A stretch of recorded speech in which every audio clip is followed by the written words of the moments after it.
Yo. Whoop, whoop, whoop. We're here. We're here live. 1 2 1 2. Yo. The first episode. First episode Check of it. the Hip Hop Unplugged, where you got to stay tuned to be plugged. You got to stay tuned and stay plugged. Welcome, y'all. This is Hip Hop Unplugged, y'all. I'm And Jun June. That's Facetime773. correct. And I'm a special guest today. My name is Pugs Atomz. We're here. So Put we y'all got a hands special together, guest. Pugs. That's the waterman right there. So real quick, we just want to say we got Pugs Atomz, a special guest. That's our waterman right there. Stay hydrated. You guys are doing big things already. Got a Waterman first episode, man. This is like the third. Yes. Yeah. You said what? Oh, yeah. But before, Wait, hold on. Low key. We got Prime Meridian in the house. My man Race right here. big ups. Peace. What's Appreciate good? you being Welcome, here. family. Welcome. Yeah, so before we kick off real quick, we just want to do a quick, let's say, a rest in power Yeah. to some of the hip hoppers who have been with us and they have transitioned, but however their legacy lives on through all of us that exist. So I kick it off with Twine Gabbs. So I'm gonna say rest in power to Twine Gabbs. That's Appreciate the power to my fam. the Salute. music, community services, and all the above that he has offered to the hip hop culture and He's beyond. a real good dude. That's a solid I like cat, to man. say, Yes, sir. Rest in peace to Q1, Grand One, from them there, TM Crew, Him Squad. Rest in peace to you, brother. You know what I'm saying? Rest in power. Okay, what about Metamo? Rest in power to Metamo. Rest in power to one of the most vicious lyricists Chicago ever seen. Rumple Room. Shouts out to them and their whole family. Okay, so Rest in power. we're gonna do some. You got one, Pugs? Oh, yeah, I want to say RIP to my homie Fresh, AKC crew, Dare, Yolanda. And man, everybody that's lost somebody, man. Yeah, for It's real, real yeah. out there. Yeah, like my man Dare, no doubt. Timbuktu, too. Timbuktu too. Yes, Yeah, rest in power. definitely indeed. Sean Price. Rest in power. So we're gonna go also do a real quick, get well soon from my man Chris Golden, the Golden Boy from Euphonics brother. So just want to say get well soon. June. Man, check it. It's time to kick it off because we got this legendary brother in the building. I'm Jun June. That's FaceTime. And we here to celebrate one of the illest Chicago ever seen. Y'all give big ups to Pugs Atomz, y'all. Show y'all love. Yeah. We ain't here. I'm happy to be here, man. Thank you. And if y'all don't know, Pugs has literally done some touring. So while we doing all of this is pretty much what, Pugs? Could you let the people know what they're looking at behind us? So oftentimes, like in my live show, this is what's on the big screen behind me while I'm rapping. You know? Okay, for sure. So we got to take you there. You got to feel all the elements. Man. Yeah, feel all the elements. So you get all the visuals Yeah. right there. And a lot of Chicago stuff in there. Yeah. Always Chicago. I like dude with the sweater. Look at him. He getting it. You taking it. Right, yeah. So with further ado, I guess we need to get into some questions. Yeah, let's do it. So first question. Why did you do the bubble letters on the hello sticker? So everybody that's in the house, we got like hello stickers. I think I got one right here. Got mine right here. So if you got your hello stickers in the house, you know what I'm saying? Like they all up in here. So whenever you come in the spot, you know what I'm saying, you get a hello sticker. Boom, you put it on, represent, come with your best tag, softy letter, whatever. So you went with the softy letter. Yeah, well, it's just based on the tool. I had a thin pen. So it's like, how can you make the thin pen look big? Bubble letters. There you go. Okay. MacGyver right here. All right, you know what I'm saying? I just went on here with the fat market real quick. So, man, it's a lot to get into because you cover a lot of elements of hip hop. So we gonna say what? Graffiti. Yeah, graffiti, in the sense of like shows and like that, like set design, your mural arts, clothing design, hosting. I hosted a lot of different things over the years, TV True. shows to like big events, DMCs, all that kind of stuff. And then the freestyling, because that's how we all were trained in my year. You had to freestyle. You had no choice. Gotcha. Yeah, otherwise Yeah, you couldn't like- rap. They wouldn't let you rap. They were like, "Yo, you out of here." Did that inspire the first album title? Well, Thank you. Thanks for Not Rhyming. Thanks Like for my Not first Rhyming. album, 1999. It was really more about how it had got to a point where people didn't really rap. Like they would be coming to Columbia College or other places, and they're posted like they're gonna rap, but then it would just be them walking through, Right. shaking some hands, Right. that kind of thing, and then people just afraid to battle. Right. Yeah. Right. But why were people afraid to battle?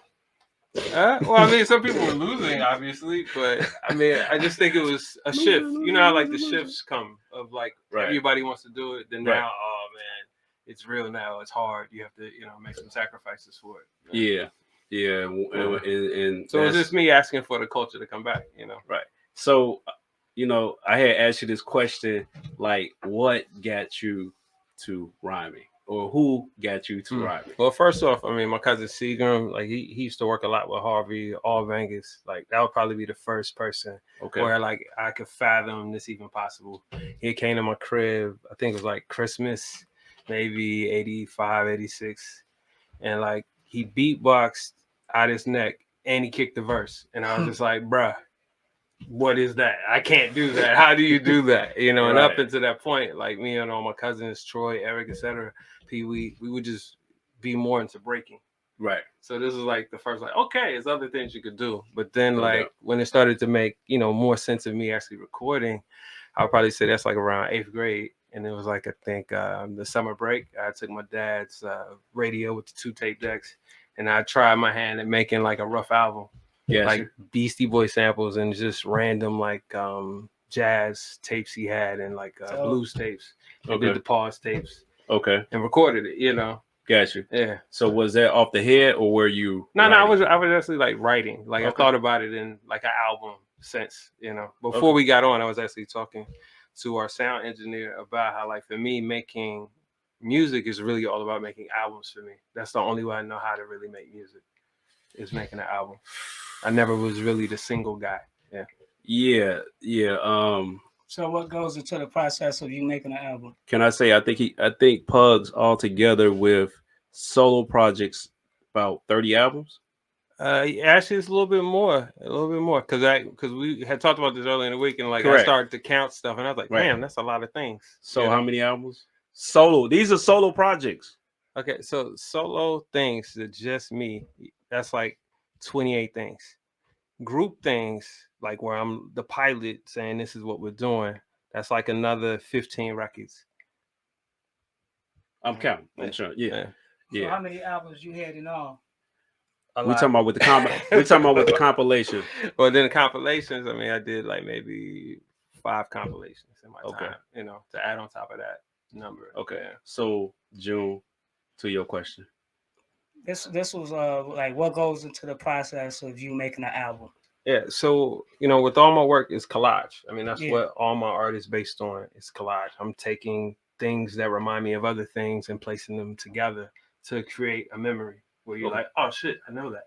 Right. That's part of me. Right. Fair enough. Fair I'm enough. rocking with this guy. Exactly. But I mean, I would say it's kind of like a research paper usually. I pick a topic, and then from there it's kind of like me figuring out how to reach the point Z from the point A, and then also figuring out what's it gonna sound like, what kind of producers do I need, and then also like what kind of guests do I need in the sense of piloting this story. Is it more so people to be supporting characters, or do I need more people that can guide the ship, within it? Because I mean, with my music, it's not necessarily about me rapping the full time. It's more so the idea happening right in it. Yeah. So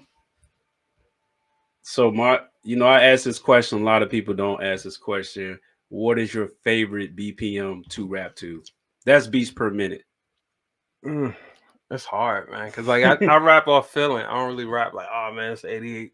BPM beat. I'm ready to get it. I'm gonna murder it. But I would say like probably around like that 82, 81, somewhere around there.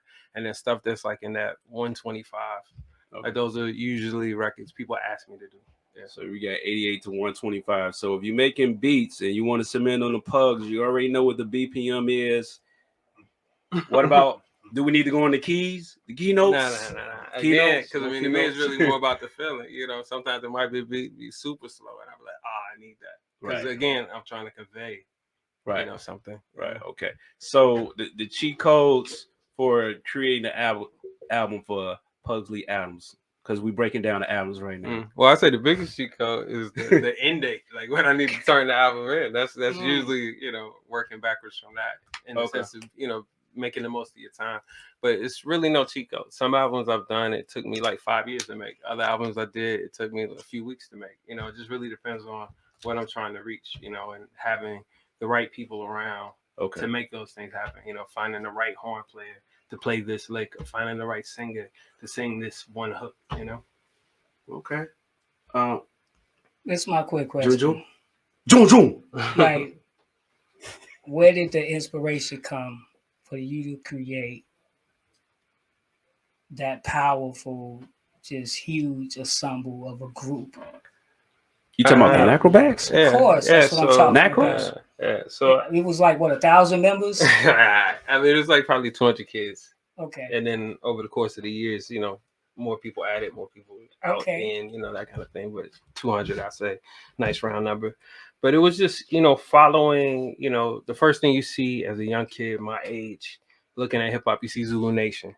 Right. Then if you lived in Chicago, you stumble across Shot Rock Nation. And you're like, word, okay. Now, when it becomes a little bit more accessible, I find euphonics, you know. So I came up with like Acrobats around 93 because it's like up until that point, I had a bunch of like graffiti crews I started, and it just wasn't taking off the way I wanted it to take off. Because you know, with graffiti, it's kind of like you all got to be buddies, you all got to go out together. You know, it's all those things, and with limited time to do those things as a teenager, it makes it harder. So I was just like, man, what if I slide the hip hop in there? You know, rapping, breaking, all these other things, poetry, the other things that we were doing into it, and focus it that way. Okay. And that seemed like the special sauce to get it cracking and get people to say, I'm with this. I'm gonna stay with this. Just because they got options of how, you know, they want to represent. So you from Inglewood. So did the crew start in Inglewood? Because you from, what part of Inglewood you from? I'm from 55th. I'm from 63rd Aberdeen. Okay. All right, you from 63rd Avenue. All right, cool. So big white and pink house, man. People be like, dude, that's your crib. Like, so did the Nacros start? No, it started in Inglewood. It was on Christmas break. I was sitting at home and I was like thinking of names because like I had decided like this is what I want to do. Right. And it was like I think I was watching Animaniacs and I found out Slang had did some stuff on there and I was like, all right, so that's Chicago. So I was like, could we be the Animaniacs? And I was like, no, we can't be the Animaniacs. Right. Kind of go. Right. And I think I had like some geometry, algebra homework, and I was thinking of the end and the unknown. And I was like, oh man, the unknown acrobats. Right. And I was like, take the unknown acrobats. And then that's really how I jumped. But the first people down were people from Inglewood. Those the people I was, you know, getting into hip hop with. Some homie PK. That's like the first person put down. And he lived a few blocks from me. Okay. In Inglewood. So and then from there it just gradually grew. Okay. So we were talking about, was it the anarchist? Yeah. So the first logo was like the anarchist symbol. Right. And I was like, we probably need to pick something that's more us, you know. Facts. So I just, you know, drew on the page 100 different things and like got one that kind of looked like a box with an A. Right. And I did that one. And I tagged it a couple times and then people were like, all right. That's what we are. That's what we're doing, you know. And then other people started to add their finesse to it, and it became like a real symbol. I mean, we were selling stickers of that for like $5 in like 94, 95, 96, which was crazy. What? Y'all was selling stickers? Yeah, that was our first. So not pennants. No, just stickers. That was our first thing that we figured out, in like this being a real thing and people, you know, messing with it, being like, yeah. That's dope. That's super dope. So how old was you at that point? I'm like 17, about to be 18. Around that time, man. So I know your mama proud of you, boy. now speaking of that, Zodiac sign. Now Pugs is a Leo. Yes, but it was a Taurus and a Cancer that brought them together. So can you speak on Yeah. So like, That- I mean, my dad, he was like a radio DJ when I was born in Pittsburgh, and then Right. we moved to Chicago Right. for him to be a radio DJ here. And then my Okay. mom was like an art student. She wrote a little graffiti in Philly. Okay. Dope. And then, you know, they just surrounded me with art and music and, you know, Dope. books, hella books. Hella books. We used to do, Hella like books. summer like book reports, man. It was serious. Because Yeah. my dad was a Panther as well, so he was very, you know, Right. could be very strict at times. Hence the term "Uhuru." Yeah. Right, right. But I mean, my stuff is all about culture, Chicago culture, Right. African American culture, American culture, etc. Okay. So with that being said, okay. So talking about Let me ask you about since so with your upbringing, since your father have Black Panther roots, is that the motivation that made you start, you know, doing activists and a whole bunch of like different community based? Yeah, I mean, I would things? say both of my parents were involved in the community. I mean, my dad wrote speeches for folks. He Yeah. was like a counselor at UIC for college students. You know, my mom, she represented a bunch of different artists as like kind of like manager type thing and placing people to teach art in the schools. So, I mean, it was around me. You know, it was really service was part of it. Yeah. So, I mean, I volunteered at an early age. I taught like my first class, I was like 18. It was like a preschool art class in Inglewood. So I mean, all the stuff I'm doing now is just a continuation of that. Yeah. And talk about like some of the organizations that you're a part of, you know, that does the community based, those that doesn't know that you do that. Yeah. So please. Yeah. So like I'm a co-founder of Inglewood Arts Collective. We've been around about 5 years, but we all grew up together in Inglewood, but most of us met each other outside of Inglewood. Right. So, you know, our thing was really to push making more things Inglewood centric, so the creatives there don't have to, you know, wait till they're older to, you know, get busy together. And I mean, we've already seen a bunch of people in the neighborhood take it and, you know, go crazy with it. You know? Right. Yeah, but I mean, we do re-granting, micro-granting to other artists. We do a lot of giveaways. We just had like a pop-up space with the Southeast Chamber where, you know, we gave away hundreds of proper Black books for kids, you know, to get other stories that they can't get, maybe banned in Florida, you know, that kind of stuff. But then something else we did at the store was really cool. It was no commission. So everybody that sold stuff in our store, they got to keep 100% of what they made. You know, Stop playing with them, boy. That's dope. But those things that, That's you know, okay for stuff. somebody that's not killing it, will make you say, I could really, man, let me stay with this. Let me see. So I mean, most of the stuff is kind of based on that. Right. Yeah. Right. No, that's real dope. Yeah. And then I work with the Still Searching Project. That's like one of my best friends, Damon Lamar Reed. He kicked that off, and it's all about painting murals of missing women of color, like throughout Chicago and Indiana. Yeah. Right. Definitely, because you know, you can't have a Black man without the Black woman. Yeah, but also their stories don't get the same amplification as other missing people. So that's been true. Like real rewarding to build with the families and just you know, your own awareness of like, man, like stuff is going on, and a lot of times it gets swept under the rug. So that's really cool to paint this picture for, you know, somebody that's lost someone, and you know, they could have that as a, you know, a piece of hope. Exactly. Yeah, no, that's dope. Because so you did the Mookie piece. And it's a big conversation piece. Yeah, Mookie on the South Side. It was like my first proper solo show. Right. In 2021. Yeah. So with that being said, the elements of hip hop, you know, so you got graffiti in there, right? And then you also have as well like knowledge itself, right? So what other elements do I not know about that coexist in there? That's of hip hop. So we got the knowledge itself, then, you know, so we got the graffiti, right? And these is like this is where Pugs Atomz, we breaking down Atomz here, where he's like bringing these atoms together, and then you explode with this Mookie. But what other elements are we missing that's in there? Okay. It's also a sense of Chicago history, like the places that we kicked it at. You know, where did we go to eat? What did we all wear? Like all those things that you know later, you know, people find it like, oh my gosh, that was happening here too. You know, so those cultural things and a lot of those qualifiers to say like this was a moment. These were, you know, statements, and then kind of giving the to do props to the places we went to, the places we hung out at, you know, Right. Point, Navy Pier, etc. But Right. you know, giving that history in a way where it's palatable and not boring. So like one of my favorite recent paintings is this one. It's Boom Bap on 79th Street, and that one is like it's two cats in the back of a car, and they're at the White Castles on 79th, Mhm. and they're listening to HBK. Like that's something that if you're from here and Mhm. from that time, you know what that is. As soon as you see what's on the dial, you're like, word, they're listening to music. Right. They're not just, you know, they're not waiting for food at all. Yeah. Right. So what I appreciate about like your art, of course, you got Black culture in there, you got Chicago in there, but you decided to go with tapestry, Mm-hmm. correct? Mm-hmm. For your art. Well, yeah, what was Why did you choose tapestry? Can you well, it's define like what that is first? Okay, so I mean, it's a woven piece. Correct. And then with mine, like they'll be woven, and also I embroider as well to add, you know, a little extra special stuff to it. Right.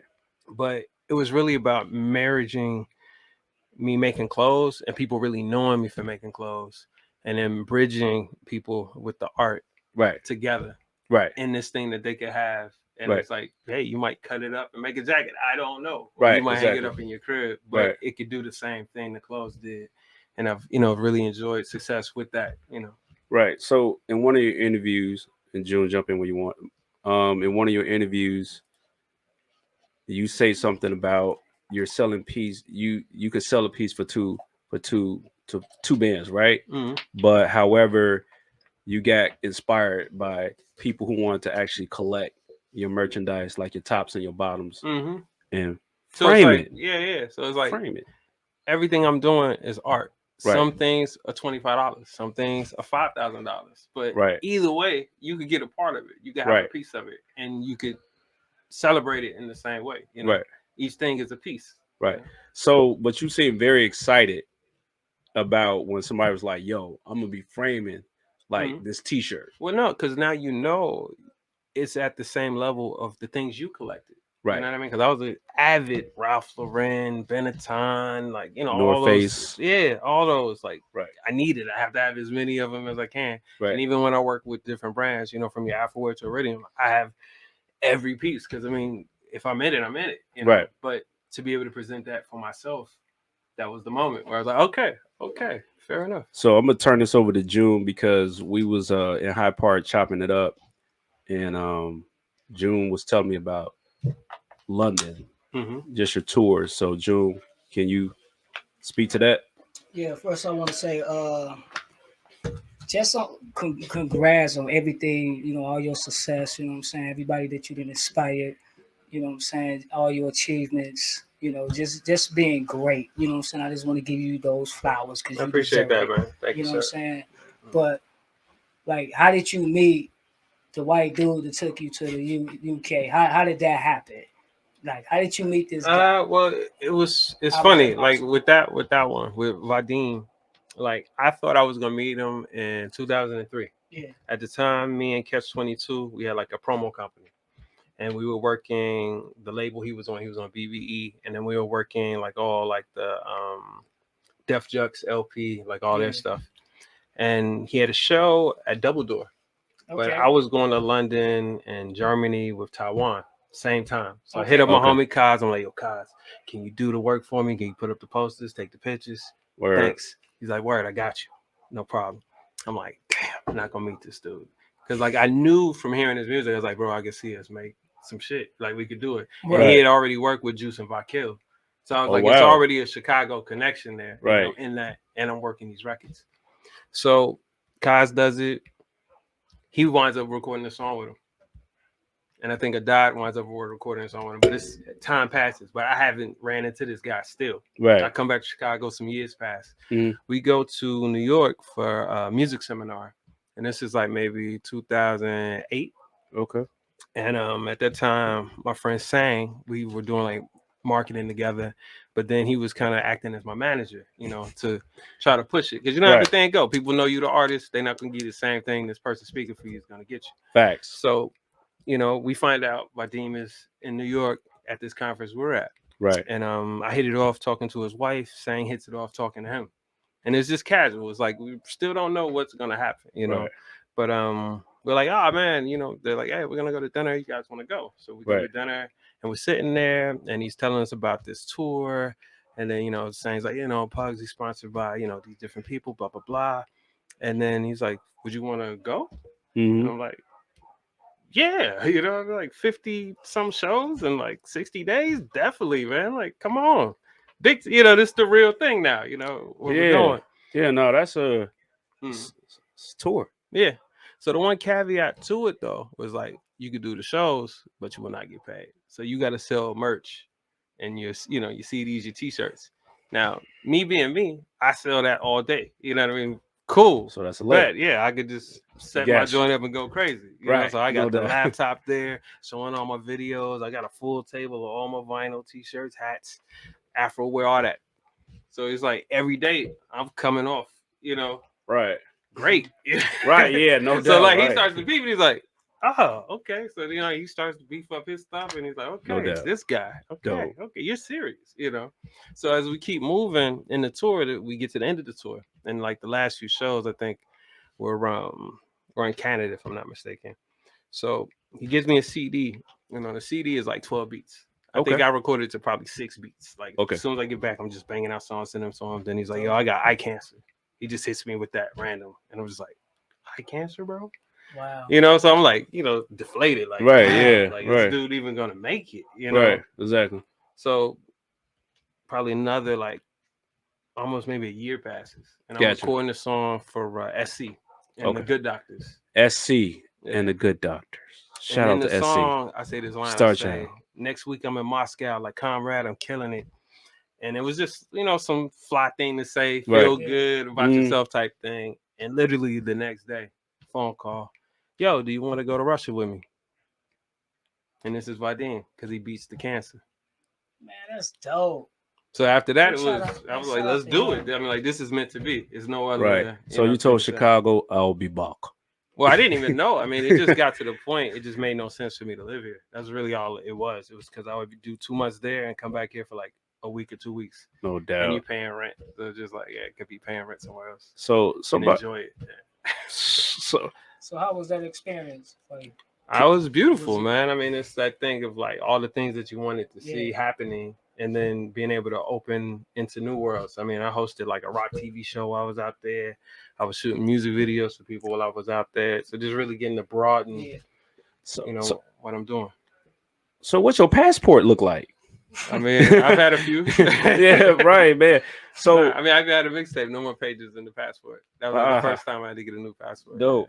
So I got a viewer. They said, how did living and working as an artist in England and hearing their colloquialism and slang affect your knowledge of the English language itself? This must be somebody who went to Harvard. But no. I mean, living there and doing more shows with people that don't really speak English as a first language, it definitely changed how I rap. I had to strip down a lot, so it's easier to palate if you don't know a lot of English, because we got an accent. Like we can't hear it right now, but we have a definite accent. And people like, you talk too fast. Correct. So it's a lot of figuring out how to phrase songs. So like if you listen to the Electric album, my raps on there are very stripped down, and it's more like tonal things happening. Okay. So it's because we wrote the whole album live. So it's all the shows we did, because like we were doing maybe 200 shows a year as that group. So it's like, in that we were doing all the songs first time in front of an audience, and then going back and being like, all right, change this. We need to add a bridge here. We need a part where people will go crazy. You know what I'm saying? So it was like really written from the live. Right, perspective. So it was a whole different thing, because I had never really written in that sense. So when you're rapping in this space, the language is different, the ear is different. Of course, tracks can be the same. So are you tracks are different though, because this is at the tracks is different too. It's at the height of dubstep coming. Okay. And we're in London, where it's like heavy Jamaican. So it's like the two types of dubstep: the Jamaican dubstep and then the more dance electronic dubstep. Oh wow! And we're kind of moving in between the two worlds, because what we did was called soul step, because we had a soul singer cutting through the tracks. Wow. So are you now rhyming just on the 1, 2, 3, 4 to kind of so people can hear? Yeah, it's got to be a pattern of some sort. Yeah. Right. So you got to learn how to rhyme in 8 notes rhyming 16 notes and 32 notes. If But you all don't know those, that, and then the beats again is all different types of beats, right. because this is everybody from like a bass nectar may Right. have a beat to a glitch mob might Right. have a beat to, you know, again, the local producer that just hit me on Facebook, you Right. know, from out there. And then Right. I mean my slang had to change too, because it's like I'm talking to different people, so it's like Right. for them the high street, that's the main street, so it's like I'm on the high street, you know, like Right. adding those things. So, what new slang did you pick up in Europe? I mean, now it's all passe stuff. Like those things are all become regular things. So it's not like, oh my gosh, you're saying that, you know. But I mean, I'll say, can I get a butchers? And I was just like, hey, can I get your number? Oh, wow. Wait, they call. Wait, can you get? Can I get a butchers? Can I get a look? Can I see you? Can I get a butcher? Yeah, butchers. Butchers. You know, like when you're at the butcher shop and they're showing you the meat. Like, wow. Right. Can I get a butchers? Can I get a butcher? Cool. So and that became a song. Yeah. Right. True. So, what's one of your favorite albums that probably you've my created? all-time favorite album is probably Playing with Matches, just because it tells my whole story of getting into the graffiti, deciding to be Pugs, and then going into the corporate world of graffiti, and then being like, I don't want to do that. Right. And then also it features so many different Chicago graffiti legends talking within the record. Such as, I mean, you got Trickster on there. I mean, you got X-Men, you got SB Crew. I mean, you got a lot of people, man. Like, I mean, that was definitely a record where people that might not have really been messing with me was like, all right, we got to tune in this guy. So what made you come up with that concept? Is it just a love for the cry line and? Well, it's like on all my albums up to then, I always made one graffiti record, but I would always try to do it in a different way. So like on the album before that, that's 24 years later. On that album, I did a record called Mr. Atomz versus Judge Joe Brown.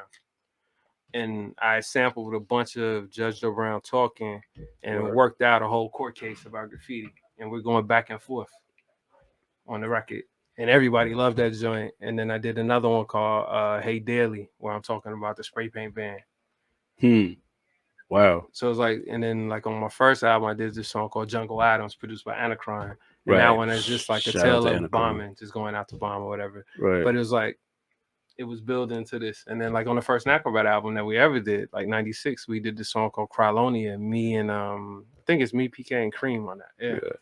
So I mean, it was always shout out to a Kenny thing, Keys. but I was just like, now let me make a full thing. Right. Definitely. Shout out to Kenny Keys. So what's your favorite song? Wait, off his projects? Yeah, of your projects. Oh, that's a good question. I'll probably say Tear in Your Eye. It'd probably be my favorite song, just because like that song for so many people put me in their rotation. They're like, all right, I see you, son. Dope. Yeah. And actually, that's my favorite song because I didn't know that because me and you were talking about that. I'm like, yo, that Tears in the Eye, yo, that joint is just that beat still is crazy. smacking. Yeah, JP. Like, it tell me on that beat. Yeah, if you never heard that song, definitely check that out. That song is just real dope.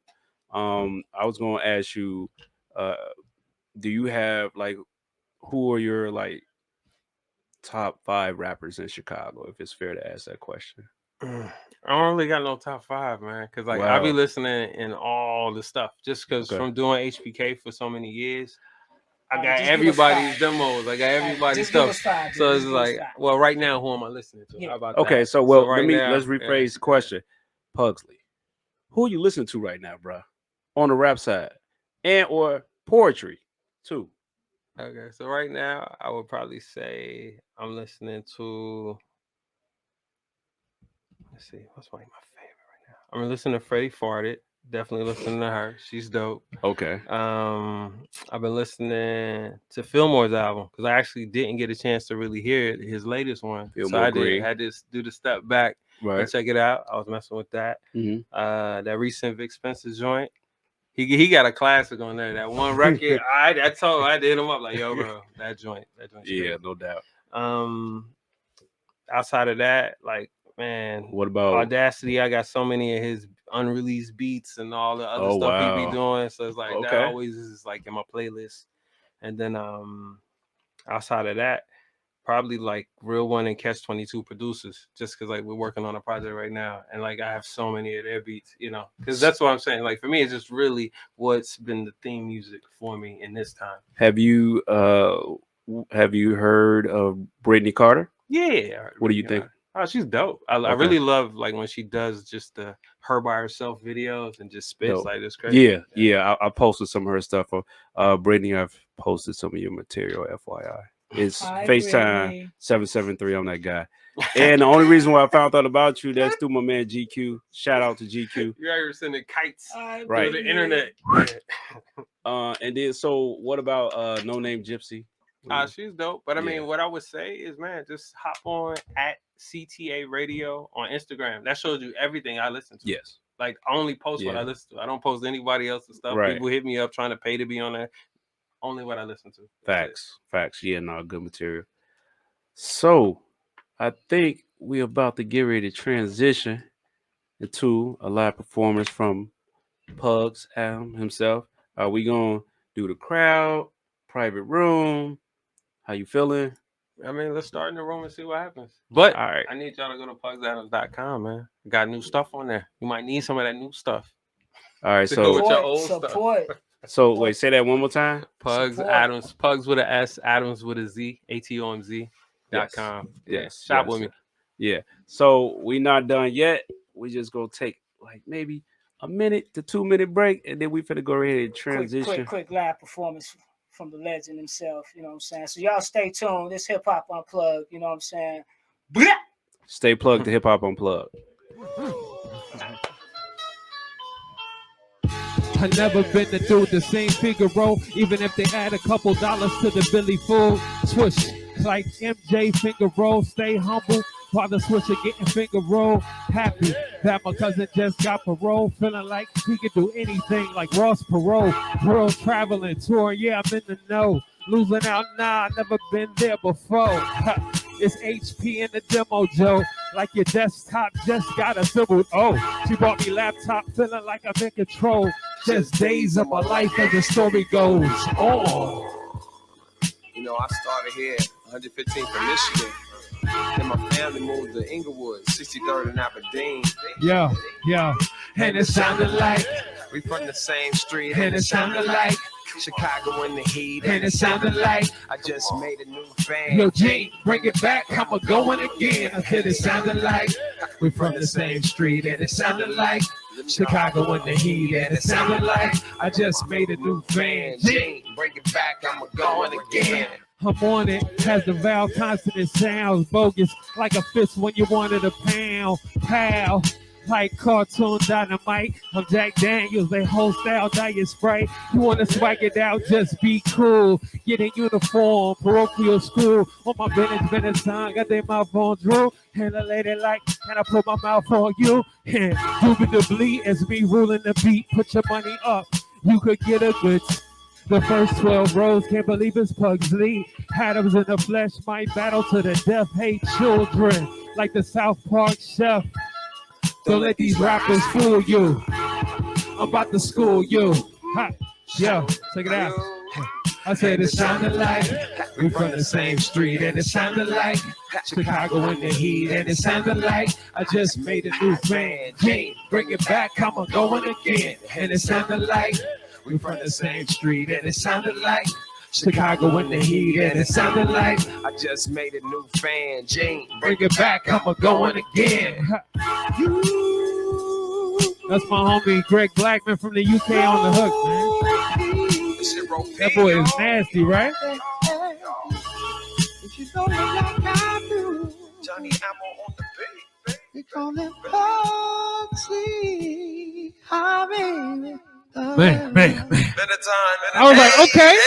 I was like, you put me in there. I was like, fair enough. But yo, this is like one of my favorite records. It's called Griffin. Ha. Turn it up. Ha.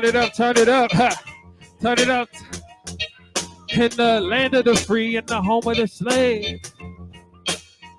We were in the land of the free and the home of the slave. I used to write just because I wanted some fame. My name and lights, but ever so suffice. But some nights in the shot just to show my dislike for the toys and the life. And we would grab a can and just pass it around. We would grab a streak and just pass it around. We would grab a button and just pass it around. We would grab a marker and just pass it around. We would grab some product and just pass it around. We would grab a mic and just pass it around. We would grab some cardboard and just pass it around. Trying to get up quantity over quality, then I started the right to be the best MC. So desperately, my book of rhyme pages plus my piece book's outrageous. I got a few decent picks, so I'm writing because I'm thinking I'm slick. The beat came, so I'm flipping them to rep the click. Writing for props, writing to go against cops. Then I started turning around hawks and tops. Now I got fans, so I'm writing with mic in my hand, exciting my clan. The bomb in broad day, man, the police are ringing us up to go to court. So now I gotta write a check for what I can't afford. So now I'm writing a check for what I wanted to write. And I'm thinking back to 6th grade when I started to write. So grab a can and just pass it around there. Grab a streak and just pass it around there. Grab a marker and just pass it around there. Grab some collar and just pass it around there. Grab a blunt and just pass it around there. Grab some griffin and just pass it around there. Grab a mic and just pass it around there. Just pass it around, pass it around, pass it around, pass it around, pass it around. It sound good? Big, big, big, big, big. So, man, what we got next? DJ? Maybe? Is that it? Are we done? Oh, we have one more. This is like my current single, Malcolm 64. I wrote this while my little kid looked at me. We were just looking out, looking out. Ha, ha. I said you were just looking out, looking out. I was just looking out, looking out. Really it don't. Forward. I'm free like healthcare anywhere but here. On stage in Romania started my golden year. Champagne as the crowd just cheered. I gave Sean Price's flowers backstage for real. I was shocked to hear his memory and moments of me surviving this year. Think back about the moments and how far you came. And who ain't here and who remains. It was all so simple, tagging names on trains. My only worry was my low, getting a Griffin stain. Some people hate, but I broke that chain. North Face bubble goose when the hawk just came. I was out passing flyers with Sean and Saint. Ain't in the square, yeah, you know my gang. I'm a world traveler, back at it again. Back at it again. I said we were just looking out, looking out. Friday night excited. You were just looking out, looking out. Slip me in, I'm vibing. I was just looking out, looking out. Really, it cost me nothing. Really don't. Forward. My son asked what he gonna do. Told him, start with the mind, let the heart follow suit. I lived a few lives, so I got a couple tools, and all those are yours when you're ready to move. Ha. My man that died say, ha. I said, groove so smooth, gotta remove your shoes. Ha. Ha. Ha. Ha. I said, the groove so smooth, gotta remove your shoes. Ha. Ha. Ha. I said, the groove so smooth, gotta remove your shoes. Like that. It's Hexagon and one Pugs Atomz. Big up to the Chicago Hip Hop History Museum, man. This is really live, man. Woo! So yeah, so that's the songs. That's the songs. But I am going to show a snippet of this new documentary that I'm working on about me and my friends growing up on the South Side and all the things we saw, encountered, inspired us downstairs. So let's do it.